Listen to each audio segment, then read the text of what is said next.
part of the Press Play Podcast Network.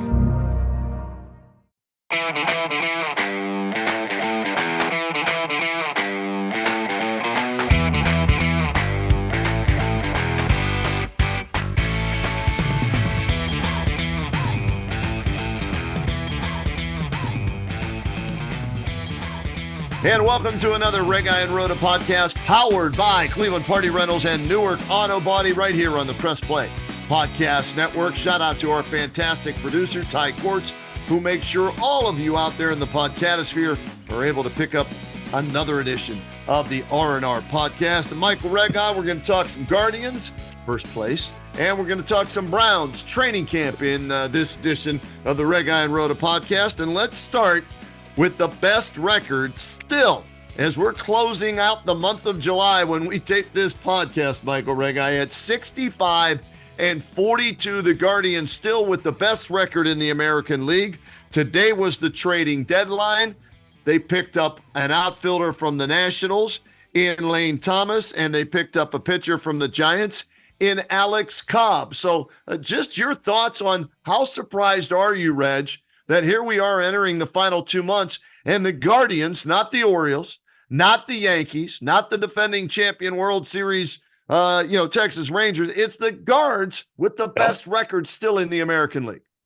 Kenny, I'll tell you, it's a testament to Chris Antonetti and Stephen Vogt and this Guardians roster because, I mean, we're 107 games deep now, right? So 55 games left, and they got themselves in an outstanding position to win the division and put themselves in a great place to maybe get the type of a matchup. No matchup's going to be easy when you get into October, but there may be one or two that could be a little bit of better for the Guardians if they were to come up with that in the playoffs. So you got to be impressed with what they're doing. And Chris Antonetti, although maybe, I don't know, as you said, going out and getting Lane Thomas and Alex Cobb, maybe not household names to most baseball fans, but I think both of them have an opportunity before we get to October 1st, Kenny, to help this organization at the big league level. Here's what I'll say, Reg. I was hoping for a better starting. Alex Cobb hasn't pitched this year, right? Coming off hip injury, and he's been working his way back, and they thought they were close. Then he got a blister on his finger. All right. I heard Chris Antonetti talking about the acquisition of Alex Cobb, saying where they think he needs at least one more, maybe two tune-up or rehab starts, whatever you want to call them, before he might be ready to go as a starter for this rotation. So I was hoping for a better candidate as far as the starting pitcher goes, but I give them credit. They didn't have to give up a lot. It's a high-risk, high-reward acquisition, right? This guy, maybe he doesn't pitch at all, right? He comes back and he's terrible. You don't know. But if he is right, he's a hell of a competitor, and I remember him from when he beat us in 2013 in that one-game wild card playoff, right, between Tampa and Cleveland. It was in Cleveland, and he shut us out 4-0. And so I remember him as a bulldog back then. Now, obviously, what is that, 11 years later, here we are, is not the same, but if he comes close or even 80% of that, he's better than Tristan McKenzie, who's doing terribly down on the farm, 6.88 ERA in AAA.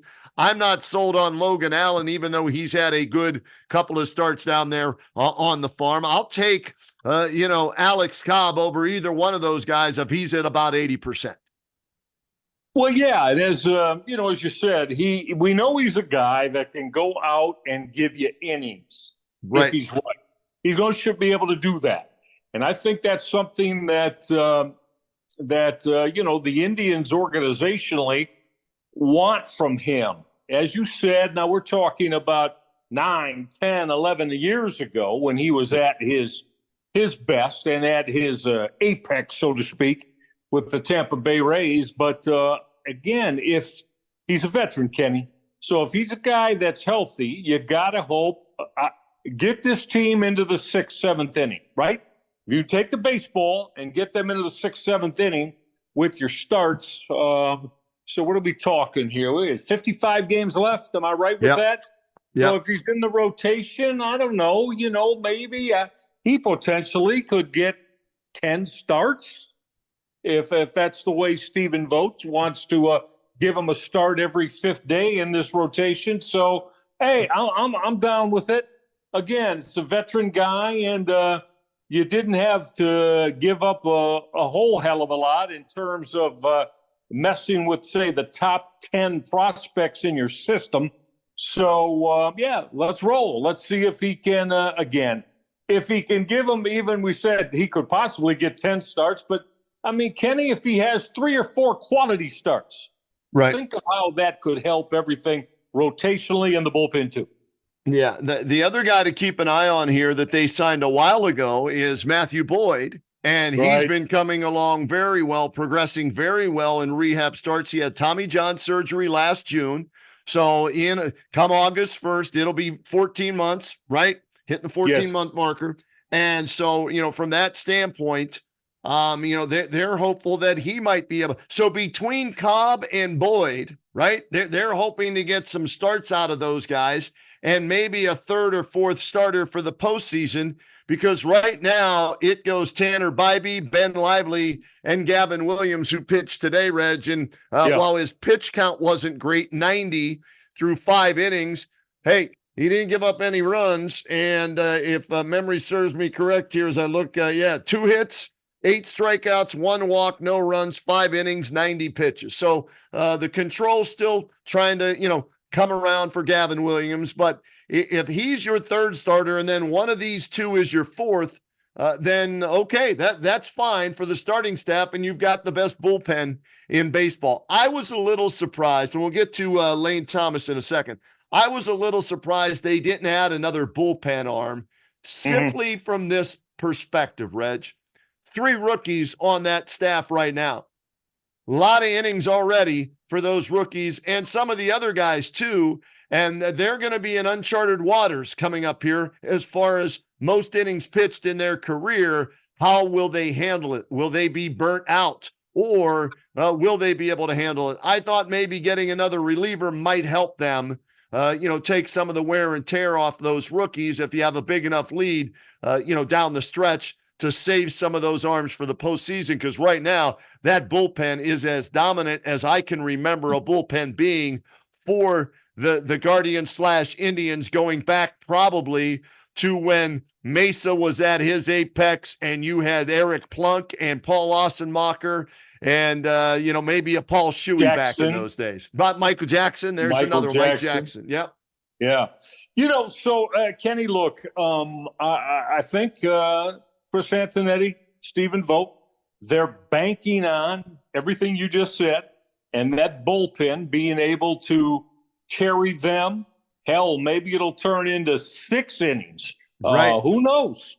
We might be looking at innings 6 through 9 where you're going to get that bullpen at work and see if they could continue to close games out. They've done a real strong job with it so far.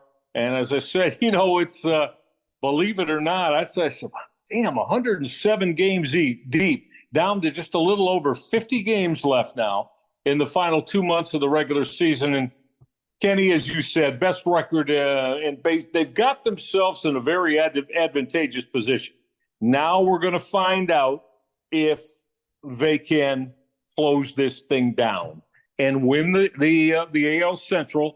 And I don't know, Ken. I mean, if you look at it that way, I mean, I think I said 2 of our shows ago, to me, they got to get to the World Series at least.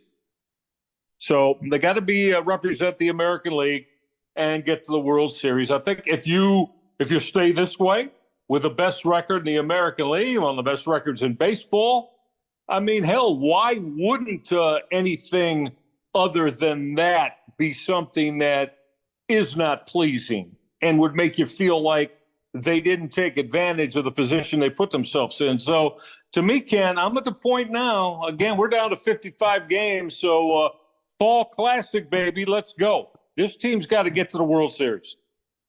For me, Reg, I expected nothing this year.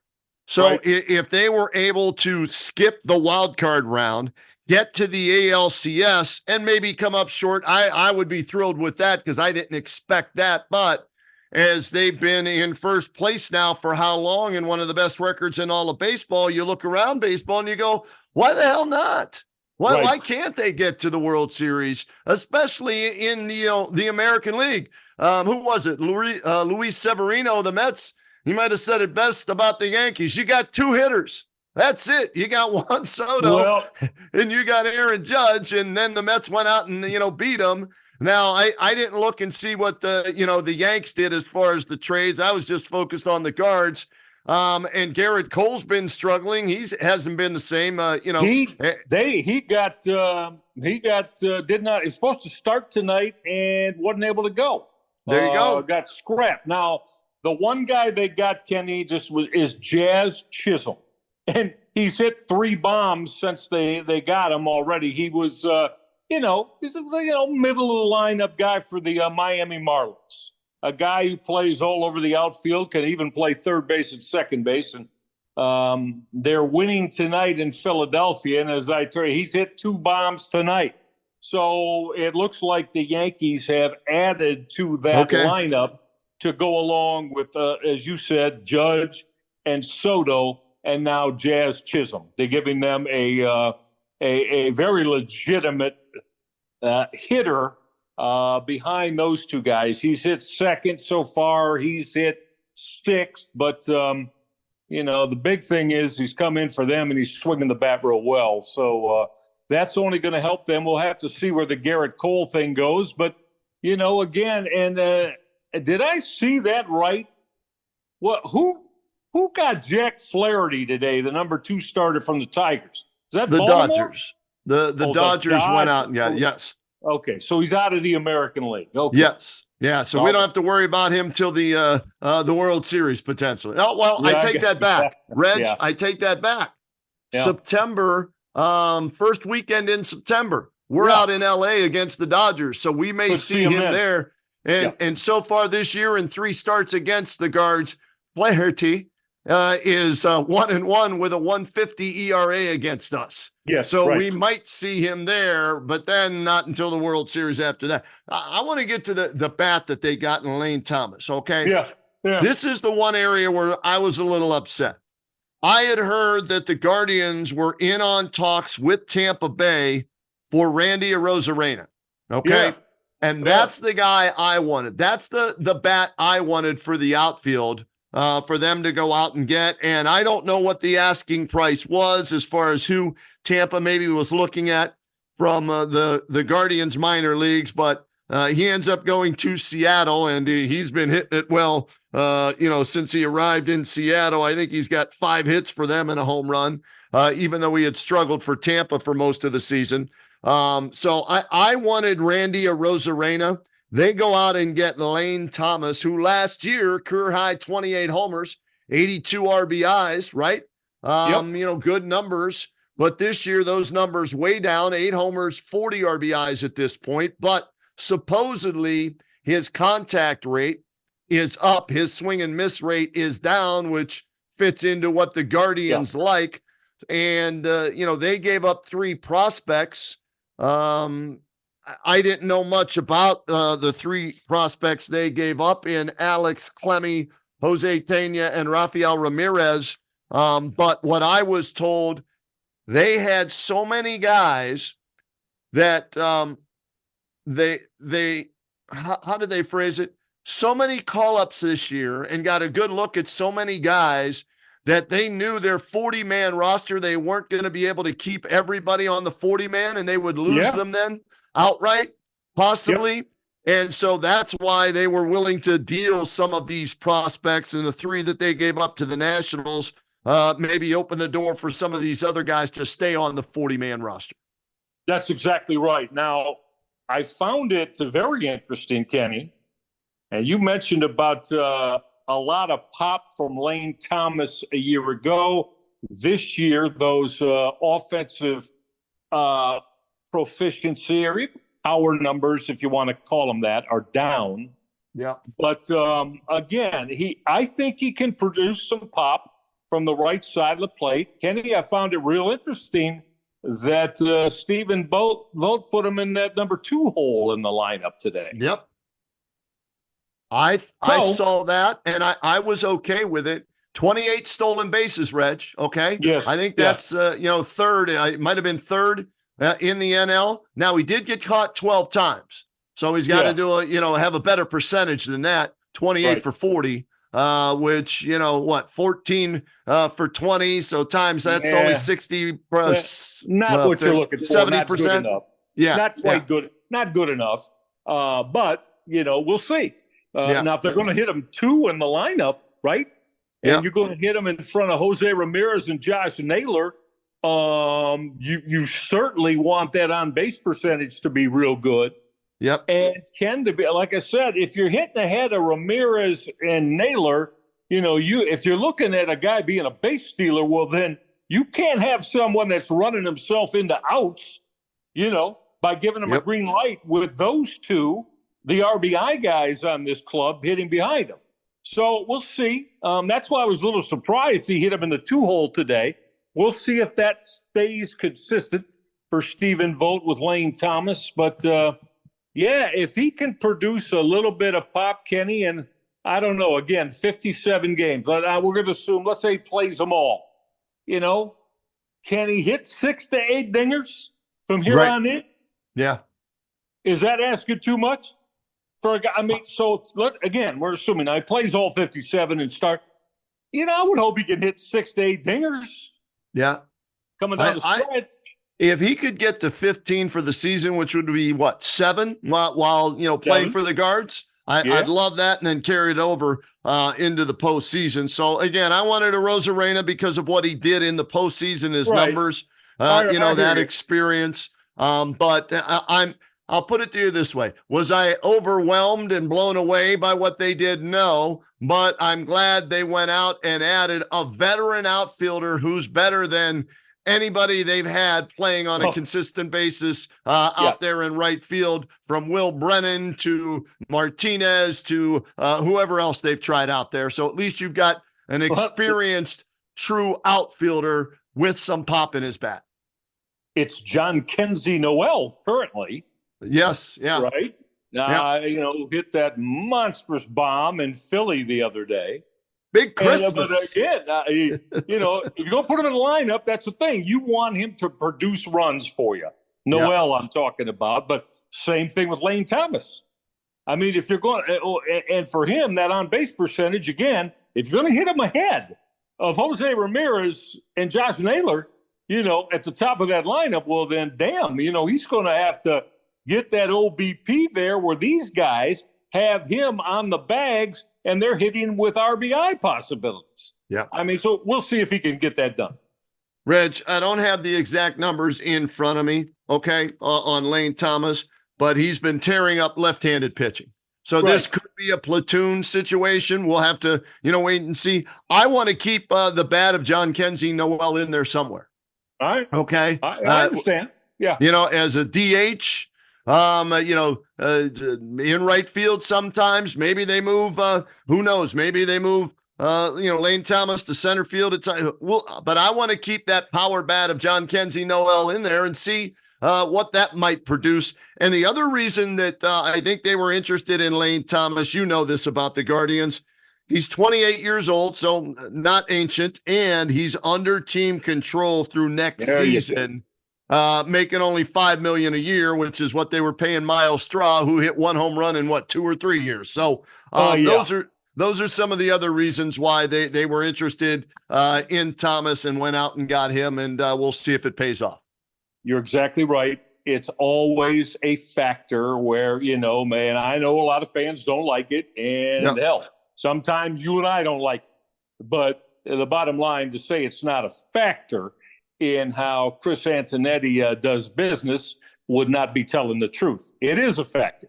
So the control is meaningful to Antonetti in making a deal like that. No question. And up next, day off. We're taping this on a Tuesday night, so off day on Wednesday for the Guardians, their first since the All-Star break.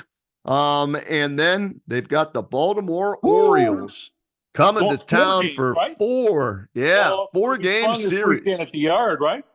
It's going to be a lot of fun at the Yard. We'll see what the Guardians are all about. I mean, again, you got to be able to split with Baltimore, who comes in here with they do have the top record in the AL, correct? Baltimore, second behind the Guardians. Right behind the Guardians. That's right. Yep. Yeah. So they're right. They're both right there. Yeah. Hey, you took 2 out of 3 at Philly. Minimum, get a split against the Orioles, right? I'd be happy with a split.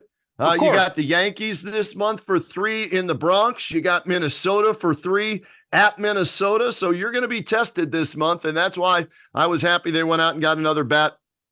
And we'll see when Alex Cobb can get rolling for the Guardians. All right, Reds, let's get a break in right now. When we come back here on the R&R podcast, powered by Cleveland Party Rentals and Newark Auto Body, we're going to talk some Browns football training. Country roads take me home to the place I belong, West Virginia. They're at the Greenbrier Resort in West Virginia for the 2nd year in a row. Training camp is underway. We'll tell you what we're hearing from the way things are going there with Deshaun Watson and the Cleveland Browns next on the R&R podcast. What's up, everyone? I'm Holly Wetzel. And I'm Tybus Powell. And we are your hosts of The Orange is Oranger, a Cleveland Browns podcast on the Press Play Podcast Network. We give you all the dog pound coverage that you'll need to get you through the regular season, hopeful postseason, and I'd say off-season, Tybus, but is there really ever an off-season for this team? Thankfully for our podcast, Holly, there really never is when it comes to the Cleveland Browns. Don't miss our breakdown of each week's matchup, game recaps, and any and all news out of Berea to feed your Browns appetite. As we know, Holly, dogs gotta eat. Yes, they do. So hit that subscribe button and never miss an episode of the Orange is Oranger, Cleveland Browns podcast on the Press Play Podcast Network. Hey, everybody. Always want to tell you about our good friends at Cleveland Party Rentals. They're your go-to for memorable events and parties. Now, their approach is very simple. As I've been telling you, they treat your event as exactly as if it were their very own. So they're going to help you alleviate all the stress of the event coordination that you so often get. This way, you see, you can savor the moments that matter. They're dedicated to offering you pricing that's clear and completely free from hidden fees, and that's coupled with one of the most robust cancellation policies in the industry in case maybe you get a change in plans, right? That happens once in a while. They have a tailgate package I want to tell you about. You can lock in your games for the season or even put your Super Bowl party together in the summer so you're ready to go in February. Here's what you get. High-quality outdoor screen and projector with immersive sound, double bowl frozen drink machine, a popcorn machine, 2-tap beer jockey box. You get a front row seat. Everybody gets that. It allows you to unleash the ultimate entertainment experience. That game day bundle I just told you about, I know you heard me. It's a complete package that transforms your backyard into a cinematic and gaming paradise. Here's the best part. Ready for this now? Get ready to write this down. Listeners, all of our Reghi Roda podcast listeners, use code CLEPartiesRock. I'll spell that for you. CLEPARTIESROCK for 10% off your booking. Do it now at Cleveland Party Rentals. Hey everybody, it's Sam Amico from Cavs on the Break NBA podcast. Be sure to give us a listen for all your Cleveland Cavaliers recaps, analysis, breakdowns, draft talk, free agency. The list goes on and on. Give us a listen, Cavs on the Break NBA podcast.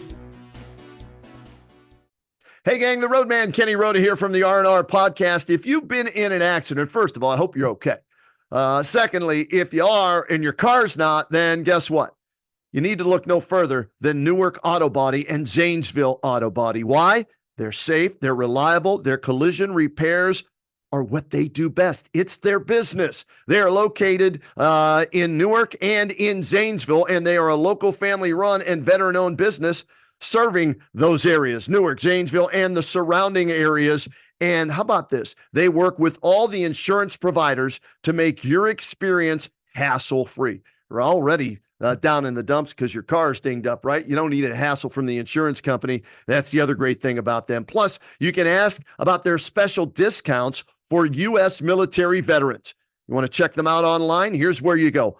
autobodyofnewark.com or autobodyofzanesville.com. And to get your repair started today, instead of checking them out online, pick up the phone, do it the old-fashioned way. Call 740-899-4111 and tell them Reghi Roda sent you. Looking for new insights on the Cleveland sports scene with a unique side of Cleveland sports history? Then you found the perfect podcast. I'm John Sable. And I'm Scott Sable, and we're hosts of the Sable Brothers on the Baseline podcast, a podcast about Cleveland sports, but not your typical podcast about the land's sports teams. Join us as we embark on a journey of sharing a unique and historical side of Cleveland sports history with the help of some former Cleveland sports stars and other historical figures. All right here on the Sable Brothers on the Baseline podcast, part of the Press Play Podcast Network. We continue with the Reghi and Roda podcast here on the Press Play Podcast Network, brought to you by Cleveland Party Rentals and Newark Auto Body. Cleveland Party Rentals, you're looking for a good time. You want to have some fun? Cleveland Party Rentals, it's in the name, man.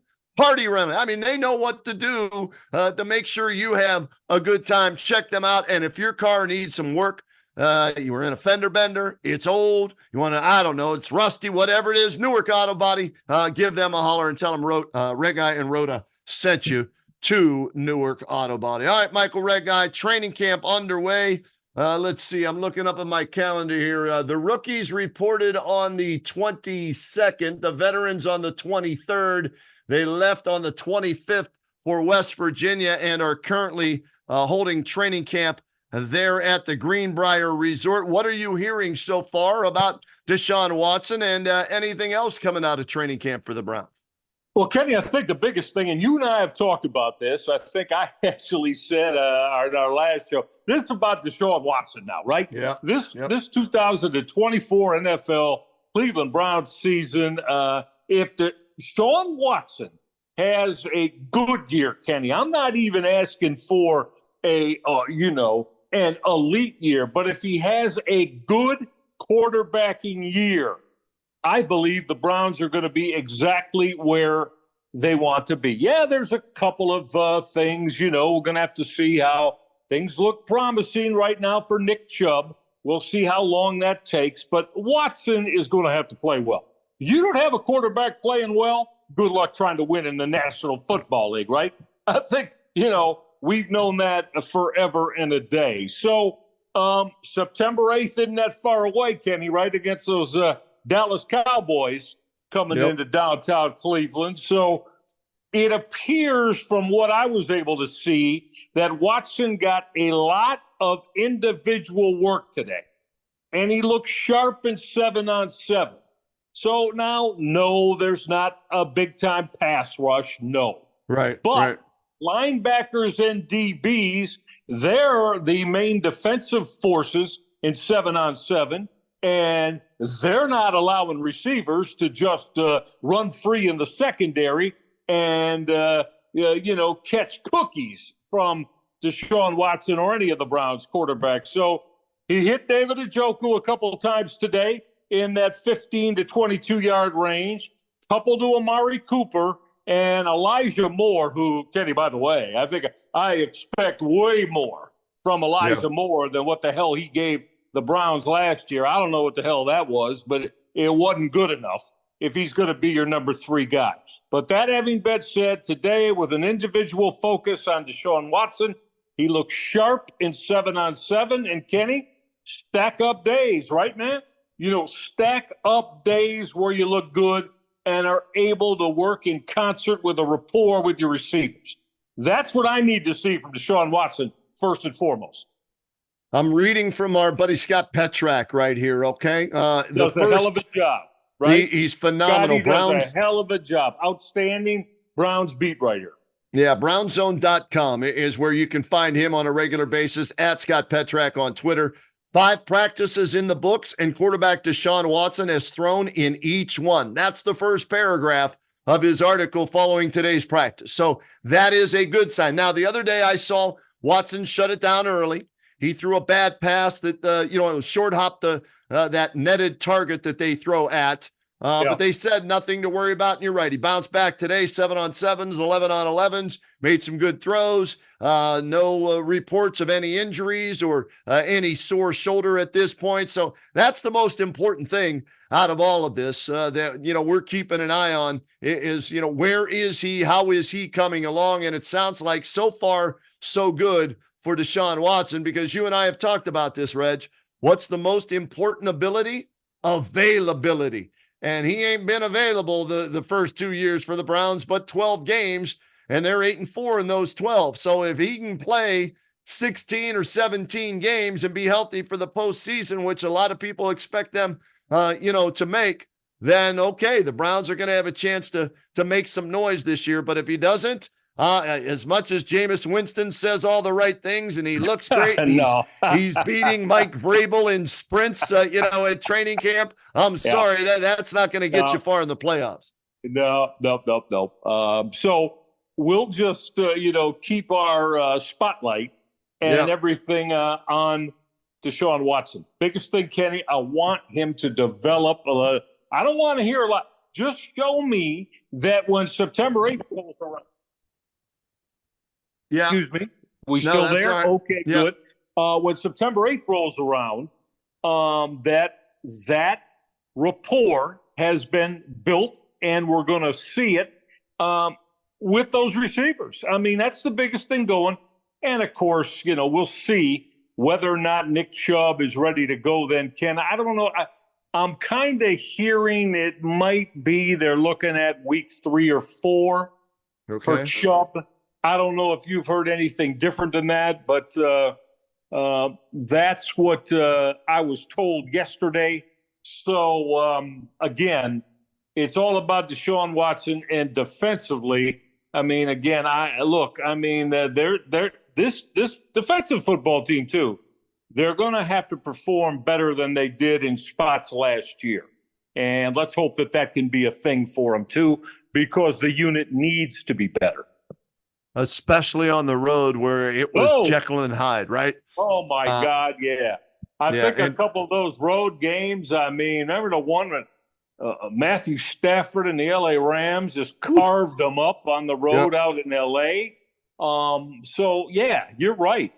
It cannot be that, where, we play well at home, but on the road, other offenses have their way against us. No, they got to get that consistent and got to have the ability to get stops and get off the football field on the road. Because, Kenny, I don't know about, and again, say, well, if Watson's right. Now, I don't want to be playing games that wind up 38-35. That's not, to me, a recipe for success for this Browns football team. So, i.e., the defense is going to have to hold up their end and keep games in the, to me, like to see them in the 20s, Ken, and specifically the low 20s. And I think maybe then again, this could be an 11-win football team. Reg, 8 home games, 9 away games. So they're playing one more on the road. So you got to get better road defense. And as you mentioned, first regular season game, September 8th, home against the Cowboys. First preseason game just around the corner, Saturday, August 10th at home against Green Bay. That's a 4:25 start. August 17th at home, Minnesota, 4:25 start. And then their final preseason game on the road, August 24th at Seattle. That's a 10 p.m. start for that one. Yes. So those are the 3 preseason games. And no official word yet on what Kevin Stefanski is going to do with the starters, Deshaun Watson and other players on playing time. So we'll have to wait as we get closer to but Reg, I do want to ask you about this. The one thing Kevin Stefanski did say definitively since we last talked, okay? He is going to call the plays. Ken Dorsey, the new offensive coordinator, quarterbacks coach, brought on board to take over for AVP, as they called him, Alex Van Pelt. But it's going to be Stefanski calling the plays. Were you surprised when you heard that? Hell yeah, I was surprised. Kenny, I thought that that's the reason that Ken Dorsey was brought on, that Stefanski was going to basically give him the control of this offense and him be the offensive play caller. Well, as you said, that didn't take long. And, Stefanski, I'm going to call the plays. All right. That's cool. That's not something that he is unfamiliar with, right? As we know, he did that with the Minnesota Vikings. Yep. So that's cool. But, this can't be – they got to come out of the gate with the ability to win. I mean, period. Yep. This is not the year, as we said, you and I, I'm talking about an 11-win season. I think you're in that same area. Well, this is not the year then to have a 2-4 or 3-5 beginning, right? Yep. They got to come out, and to me, in those first 5, 6, 7 football games, have themselves over 500. Now, that's 4-3, fine. Okay, fine. But be over 500. Don't start having to play from behind early because, Kenny, I don't think that will be good for this organization if that were to be the case. So we're going to have confidence in them that they can get out of the gate and get off to that. Wouldn't something like 5-2, 5-3 in the first 7 or 8 be nice? It would, yeah. With me, Reg, when he made the announcement, the more I thought about it, and being in a similar situation in our field, different, right? Hey, I've been here 4 years, won Coach of the Year twice, took this team to the playoffs twice with me calling the plays. Why would I give that up? That's what I thought after I heard that. And Dorsey got fired last year, and the Bills were better after they fired Dorsey. Calling plays. So I think I can understand why Stefanski elected to keep calling plays, but allowed Dorsey maybe to have more input in the quarterback room and maybe in the game planning. So we'll see if it works out for Kevin Stefanski. And the other thing that happened since we last talked, they got things ironed out with Amari Cooper, Reg.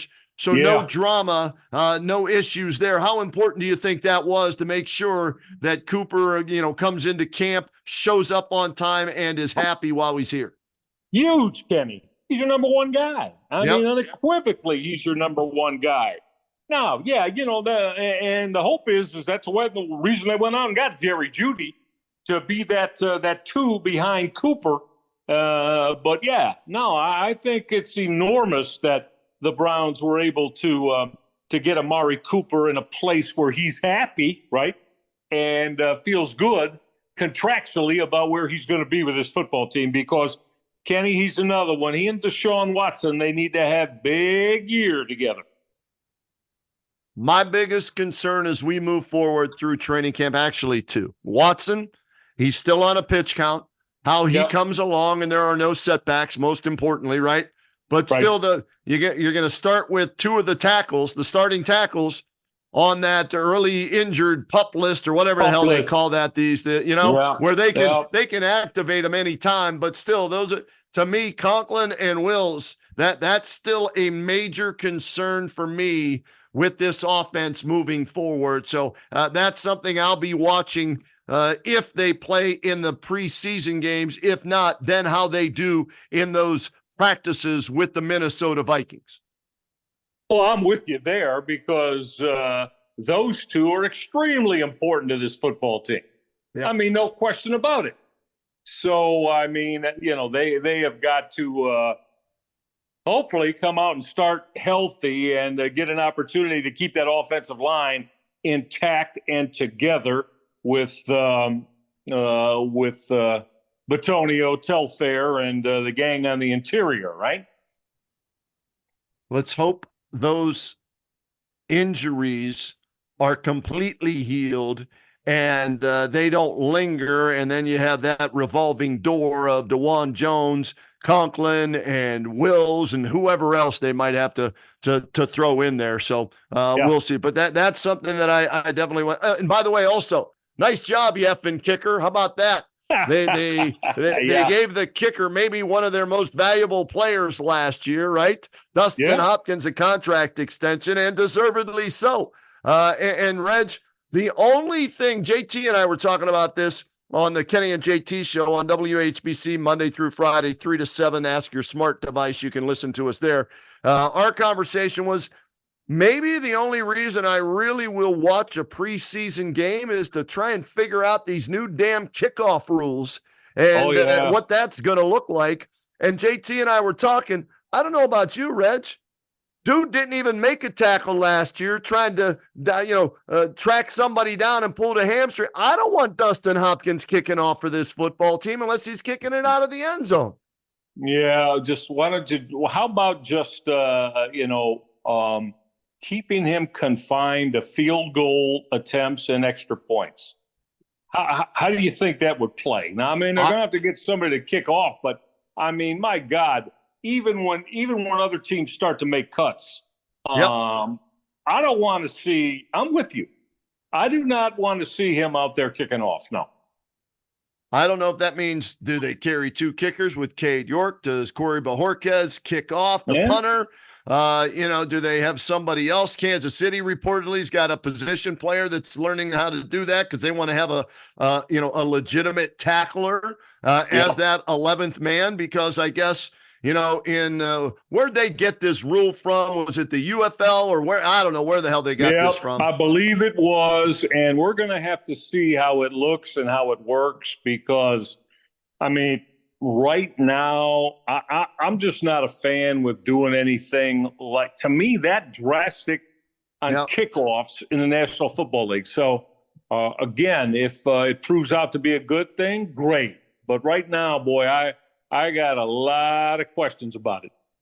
Yeah, and supposedly, Reg, whatever league it was, 15 to 20% of the time, kickers made tackles. I don't want 1% of the time Dustin Hopkins making any tackles. So not ideal, is it?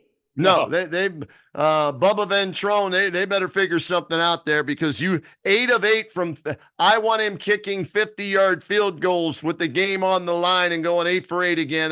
I don't need him on the sidelines with a pulled hammy not being able to help this team. And you just paid him big bucks to be your kicker. So figure it out somehow, some way without Dustin Hopkins out there on the field. So we'll see how this training camp plays out after they're done in West Virginia, coming back to Cleveland in Berea, and then getting things rolling with their 3 preseason games and then opening up against the Cowboys on September 8th. Hey, Reg, one last thing before we get out of here. Your thoughts on Evan Mobley's contract extension? Going to make $40 million a year, it looks like, with him getting that extension as his rookie contract starts to wind down.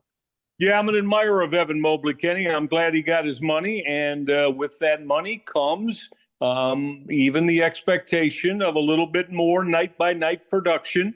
Yep. So, I mean, that's something that I think, you could make a case that behind Donovan Mitchell, he is unquestionably the number 2 guy on this Cavaliers squad. And I think that's the way they're looking at it. I think they decided to give him the money, lock him up, and let him continue to grow. And let's hope that's the case.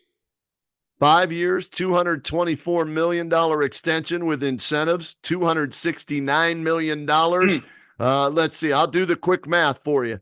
If he gets all his incentives, that means they spent $420 million on Donovan Mitchell and Evan Mobley. It ain't my money, so I ain't worried about it. So, more power to the players. For getting that money. And guess what? The owners wouldn't be paying those players the money, Reg, if they weren't making the money as well. So that's right. I'm glad they went out and took care of Mobley. And now let's see if they can go get Cam Johnson from the Brooklyn Nets to be that wing guy and trade Isaac Okoro over there. And I'll be a happy man.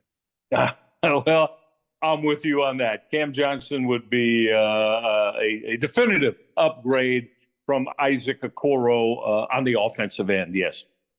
Reg, always a pleasure to catch up with you, talk about this. We're going to be rocking and rolling all football season long, college and pros, as well as hopefully a deep run into October by the Cavaliers, as well as the Guardians, and then the Cavaliers tipping things off. And we'll also be all over what is happening in college football here on the R&R podcast.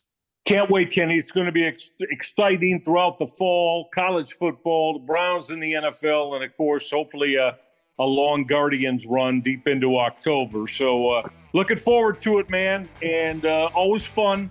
And we'll do it again next week. Sounds great. Shout out to Cleveland Party Rentals, Newark Auto Body. We appreciate you being a part of the R&R podcast, and to our fantabulous producer, Cordts. Thank you, everybody.